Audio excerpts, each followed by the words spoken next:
What's going on, everybody? Nick Powell's, publisher of 1851franchise.com. Love meeting new franchisors, and I especially love meeting franchisors where I'm already a fan of the business. So coming up next, Freedom Boat Club.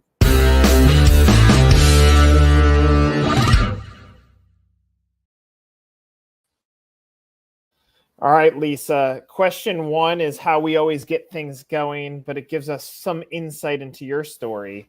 How did you, Lisa, fall into franchising in the first place?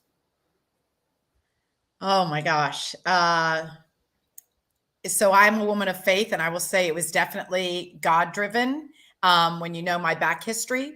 So I was a boater, born and raised. My parents were competitive water skiers, and they competed, and my mom skied with me in her tummy till she was 6 months pregnant. And the doctor said, "You got to stop." And she was like, "Okay." And then she said, "Well, 6 weeks after you were born, like we couldn't stop practicing." So my dad literally made a container for me that floated, and they took me in the boat with them. They would put me up underneath the bow while they were practicing. They'd stop the boat, pull me out, feed me, and underneath the bow I would go again. So I've literally been smelling outboard motor oil since I was 6 weeks old. So that's how the boating got into my DNA. My career was, I had a 25-year career at Bell South, sales and marketing. I was the director. My last job was the director of marketing for the whole 9-state region of Bell South. And I used to take my boat with me. I'm not kidding. Everywhere I traveled, they would call me have boat, will travel. So my years at Bell South, I loved what I did. I did love it. However, it was about working to get on the boat after work and on the weekends, loving what I did. The last 5 years I was there, I was kind of trudging a little bit through mud because AT&T and Bell South were merging. Mm-hmm. And I'd grown up in Bell South, which was a company that was really, really customer focused. And I didn't believe AT&T had the same focus. And so I was feeling a little uneasy. I was changing. I didn't want to go with AT&T. And so I took a leap of faith and I left 25 years, 5 years from retirement. My dad thought I was loopy crazy. People were like, "What are you doing?" And I was like, "I can't do it anymore. It's not in my heart. I want to do something that's in my heart." Had no idea what I was going to do. Literally none. I just knew I had to leave. Well, I ended up consulting for them for a year. And then after that year got done, I was like, you know what? This just it doesn't resonate with me anymore. It's not who I am. And so I decided to take some time off, and I bought books like Finding Your Passion, Recreating Yourself. But literally, I prayed every day. And I was like, show me, point me. I want to love what I do. I want to have fun. I want to make a difference. I want to bring joy to people's lives. I want to be passionate and be creative. And I never thought Freedom Boat Club would show up, but it was crazy. The franchise owner here in Jacksonville had gotten into a little bit of bad business practices. And so the corporation, if a franchise isn't performing correctly, they will close the franchise. They take over as a corporation until they find someone to replace that person. So they closed it and they hired me to work for the corporation. And it was truly a mess. I mean, they were in the red. Things were not good. And so I worked for the corporation for a year and a half, and I did really well and got it. I mean, it was in the black, sorry, got it to the red. And opposite. Anyway, you know what I meant, got it profitable. And they said to me, we would like for you to buy the business. And, I never had really thought about owning my own business. I'd grown up in the corporate world. Bell South was my second job out of college. And so I started thinking about it, and my partner and I bought the business in 2011. And it is absolutely the best thing that could have ever happened to me, because now I understand the difference between loving what you do and having a passion for what you do. Mhm. And those are two very different things. So there you have it. So 2011, you buy the business. At that point, is it a franchise yet? So at that point, it was a corporate location because they had taken it back over. Right. So when we bought it, we then became a franchise. So at that time, there was 60 locations, I think. Yeah. Now we're at 400. And they had, I think, I'm going to get this number wrong, but I don't know, 10 or 11 corporate locations, and the rest were franchised. Yeah. And so then we became a franchise. So we bought the business from corporate, and then we were the St. Augustine Jacksonville franchise. That's awesome.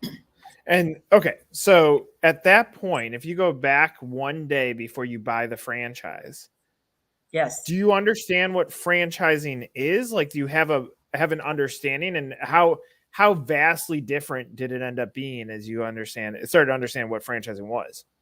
Yeah. So I will say I did not have a true understanding of what a franchise was.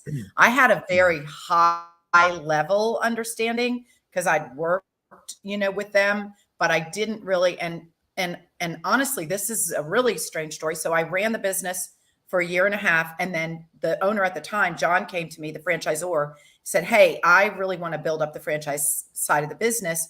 Would you come sell franchises?" And I was like, well, how am I going to do that and run this business? So I talked to my business partner. We hired someone to take over the sales, which is what I was doing. I still managed the marketing and the sales, but I sold franchises for 3 years. And really, Nick, that's when I really began to understand what a franchise was. Because I went to school, I learned all about it, and I was like, wow, it's just an amazing way to own a business. It really is. Yeah.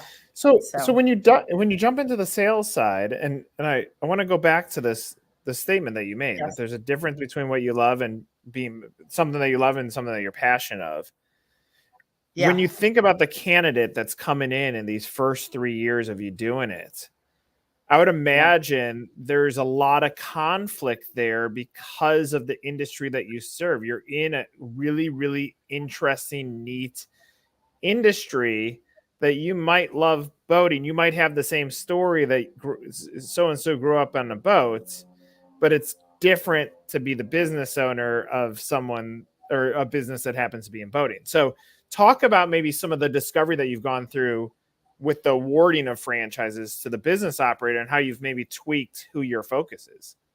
Yes. So basically we look for people who've had, some business experience and who obviously have, a boating experience. However, one of the key factors really is, we are basically a 7-day-a-week business, and we are a concierge customer service business. I mean, what we provide is red carpet concierge service.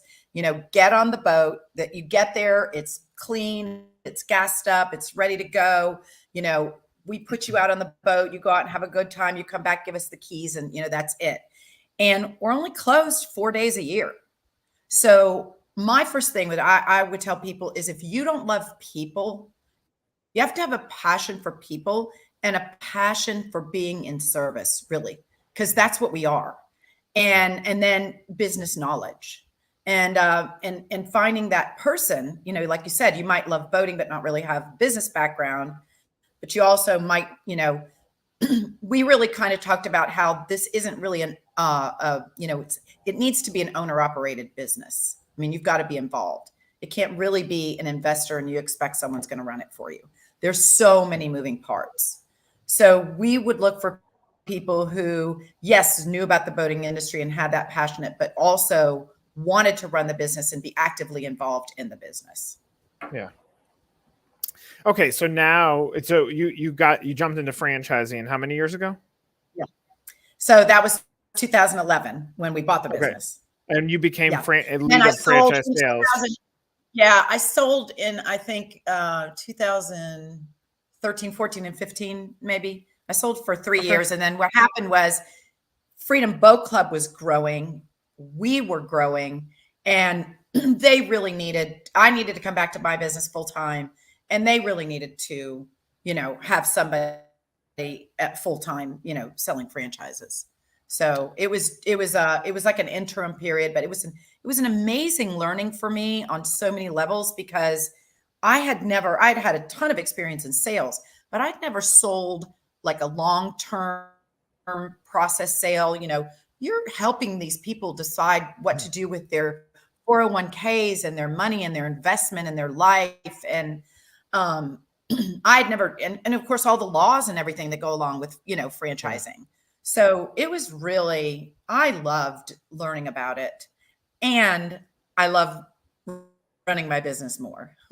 So a few follow-up questions to that. So, I mean, one, awesome story. Two, you go out of sales back into, I'm going to operate this business.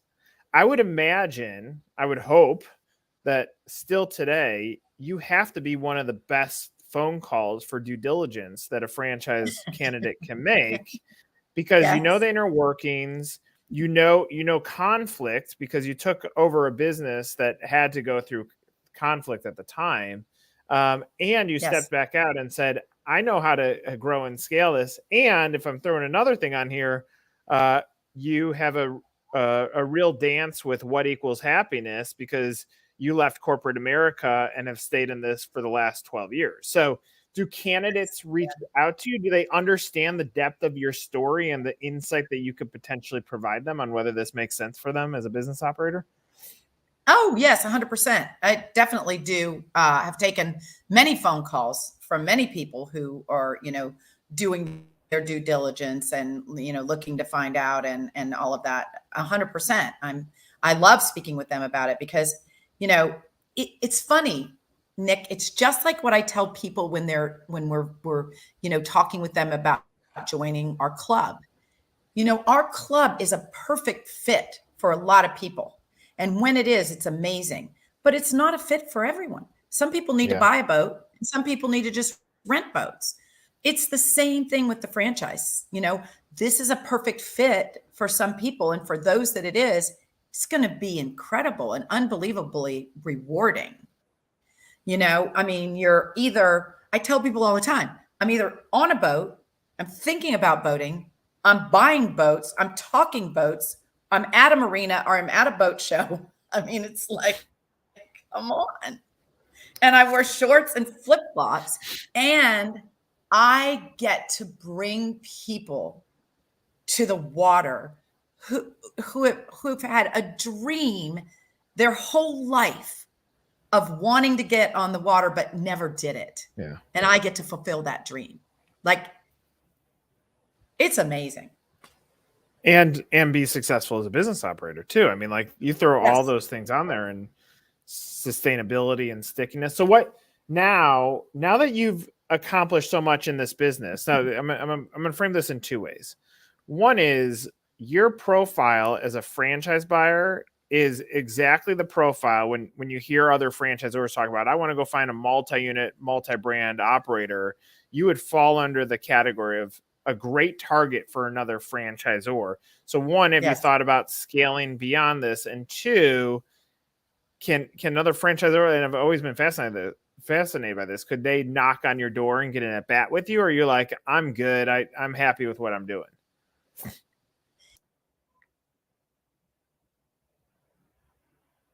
Yeah. Doing everything in other things inside of our business or outside of it or whatever. And, we just kind of look at each other and go, why don't we just do what we're good at? And this is what we're good at, and we love doing it. And so right now, in the moment, I would say I'm not a candidate for another franchise. And you know what? Literally, if you would have asked me when I left Bell South, would I ever own my own business? My answer would have been absolutely 100% no. Yeah. Like, when I tell you, Nick, it was never a flicker in my brain. It never was. And I've loved every single minute of it. So, I'm open. I never know what's going to show up, and you never know. And right now in the moment, my answer would be no. So do you start dreaming of, I mean, this is going to be a hard question. Do you dream of an exit? Cause like on one sense, good business school would say you grow something to sell it, but you talk about so many things that align passion. And as long as you're going to collect a paycheck, you own your business, but as long as you're going to be in business, I guess there's no reason. But has exiting ever come into your mind? So it comes into my mind. I ask people about, people ask me, like, when are you going to retire? Because I'll be honest and tell you, I'm 65. So, and, I've told everyone, when it's not fun anymore, or I'm ready to go, definitely doesn't seem like that right now in the moment. So, I mean, it's such a cool story. I mean, look, if someone could push rewind on your life and go back to what your mom and dad were doing to now a 65-year life around it, or getting back to that foundation, it's cool to hear. It's not maybe the shortness. It's not even the how small the world is, but it's more so like purpose of everything throughout your story that continued to pull you back to what equals happiness, and it's a really cool story, and I appreciate you sharing it with us. yeah, you're so welcome. It's interesting. I was loved boating and was passionate about boating my whole entire life. Bought my first boat when I was 24. I remember I called my dad and I said, "Hey Dad, I think I'm going to buy Jim's boat." And he was like, "Oh, you better think about that. Da, da, da, da, da." And I was like, "Okay." I called him back 2 days later. I go, Dad, I thought about it. I bought the boat. I need you to come and help me paint the bottom and set the dock lines. And he was like, "Let me give you a list of what you need." And, I always loved boating. I always loved bringing friends to boating.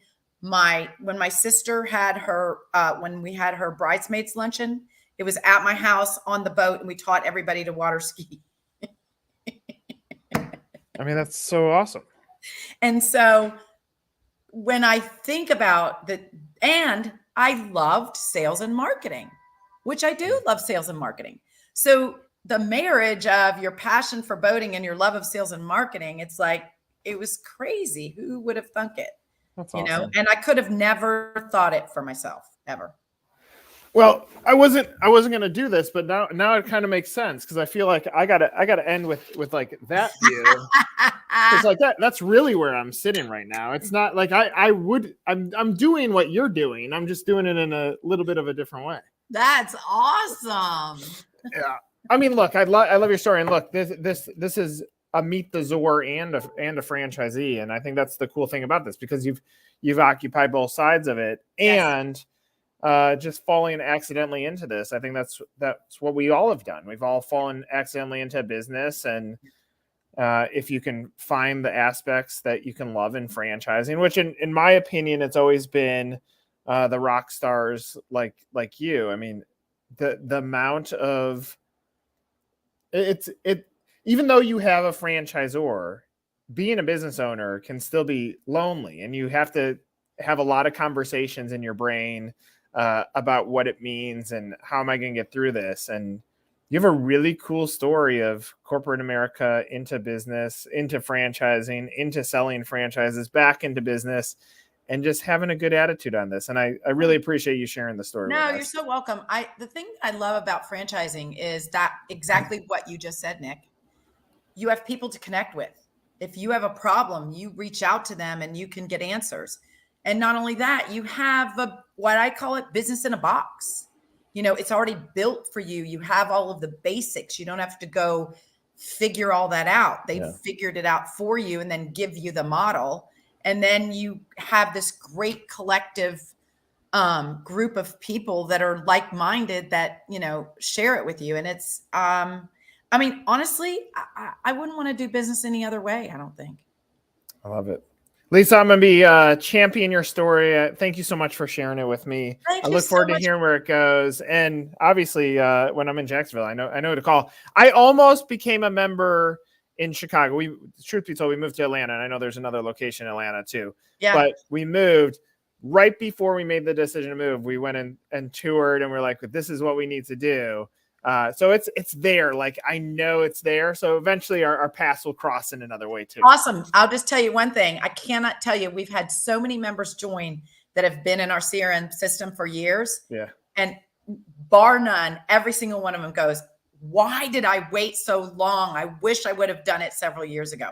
So don't say that. All right. Join I love soon. it. I love it. Lisa. And thanks for have a sharing your story. beautiful day. Oh, there we go. What a closing. Thanks, Lisa. Thanks for sharing your story.